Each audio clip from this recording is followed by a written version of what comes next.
Death and resurrection. Mortality and death. Mortality is the state of or quality of not being subject to death. Translators of scripture use the word mortality to translate the Greek terms athanasia, deathlessness, and aptasia, incorruptibility. Mortality and death. Mortality. Scripture reveals that the eternal Elohim is immortal. The terms usually rendered soul and spirit in the Bible occur more than 1,600 times, but never in association with the words immortal or immortality. Mortality and death. Conditional immortality. When Elohim created Adam and Eve, he gave them free will, and their continued existence depended upon continual obedience through Elohim's power, so their possession of the gift of immortality was conditional. Immortality and death. Death. The wages of sin. After they transgressed Elohim's command, Adam and Eve discovered that the wages of sin is indeed death. The immortality promised on condition of obedience was lost through sin. Mortality and death. Hope for humanity. Although people are born mortal, the Bible encourages them to seek immortality. Yeshua Messiah is the source of this immortality. Immortality and death, the receiving of immortality. John points out that we receive the gift of eternal life when we accept Yeshua Messiah as personal Savior. The actual realization of this gift will take place when Messiah returns. The natural of death, that is a sleep. That is not complete annihilation. It is only a state of temporary unconsciousness while the person awaits the resurrection. The Bible repeatedly calls this intermediate state a sleep. The nature of death, that is a sleep. Those who sleep are unconscious. In sleep, conscious thinking ceases. Sleep brings an end to all the day's activities. The nature of death, that is a sleep. Sleep disassociates us from those who are awake and from their activities. Normal sleep renders the commotions inactive. In sleep, men do not praise Elohim. Sleep presupposes an awakening. The nature of death, the person returns to dust. At humanity's creation, the union of the dust, of the ground, earth's elements, and the breath of life produce a living being or soul. At death, the inverse takes place. Dust of the ground, plus breath of life, equals living being, person. The nature of death, the spirit returns to Elohim. Solomon's statement that the spirit, Ruach, returns to Elohim, who gave it, indicates that what returns to Elohim is simply the life principle that he imparted. There is no indication that the spirit or breath was a conscious entity separate from the body. The nature of death, spiritualism.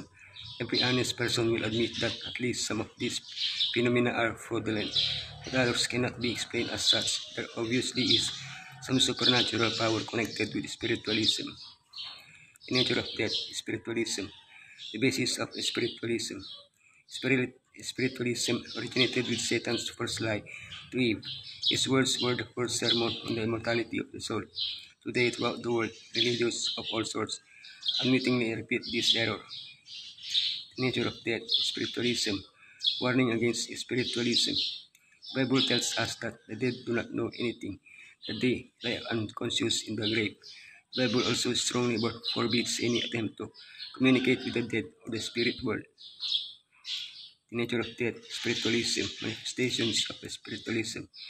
The Bible records a number of spiritualistic activities, from the magicians of Pharaoh and the magicians, astrologers, and sorcerers of Nineveh and Babylon to the witches and mediums of Israel, and condemns them all.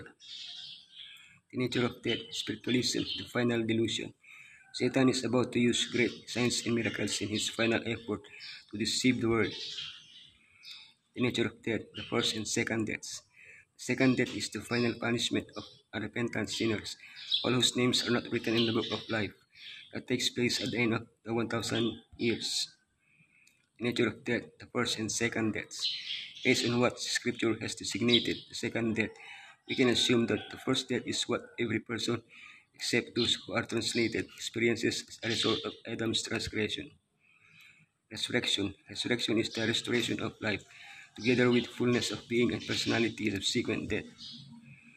Resurrection. Christ's resurrection. The resurrection of the righteous dead to immortality is closely associated with Messiah's resurrection because it is the resurrected Messiah who eventually will raise up the dead. Resurrection, Messiah's resurrection.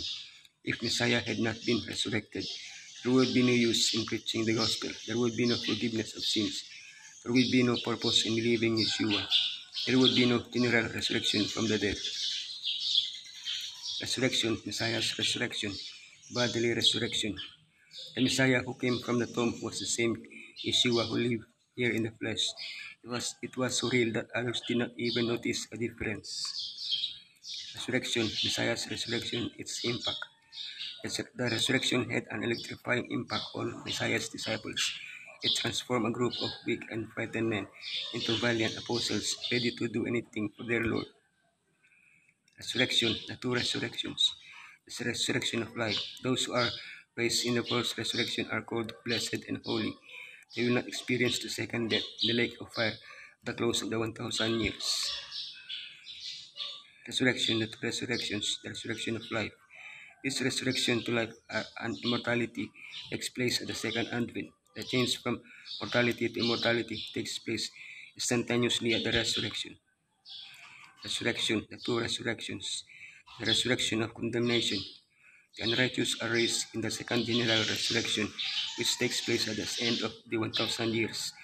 This resurrection proceeds to the final judgment and condemnation. Resurrection, the two resurrections. Isaiah promises that he who overcomes shall not be hurt at all by the second death. Those who accept Yeshua and the salvation he brings will experience an indescribable joy at his climactic return. In never-fading happiness, they will spend eternity fellowshipping with their Lord and Savior.